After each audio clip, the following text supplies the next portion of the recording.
मेरा देश मेरी माँ, My country, my mother, is a real story of the Battle of 1965 fought between India and Pakistan.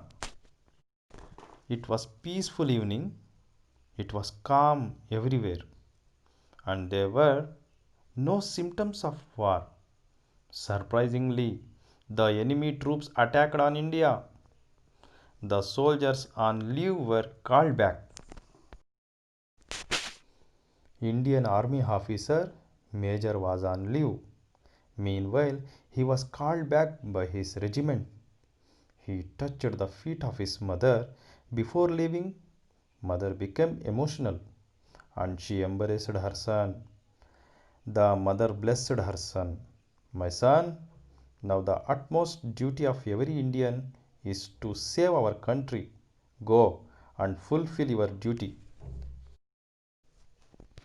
Remember that we Indians always have a tradition to die with a bullet on our chest and not on our back. The battle was terribly intense.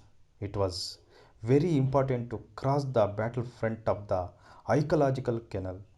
To acquire this place was not easy. It was very risky. Immediately, a brave army officer took this responsibility. He was more there than who returned from the village with blessings of his mother.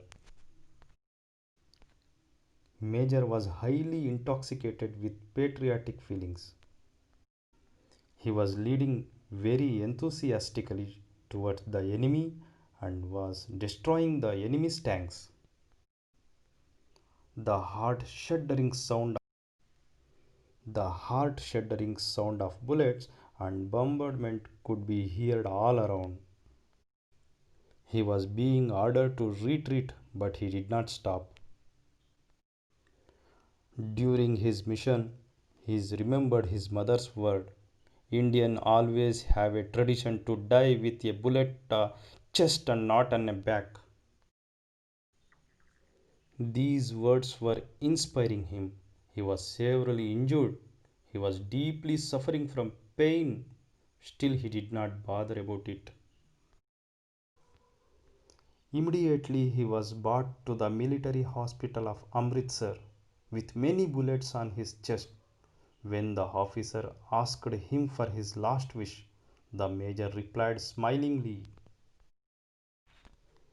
Please pass on the message to my mother that your son has faced the bullets on chest only and not on the back.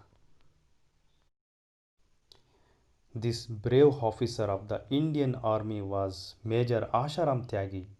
The major fulfilled his mother's words and sacrificed his life to defend his motherland. The lamp has extinguished, but its eternal light will show the way to patriots till many centuries. Thank you.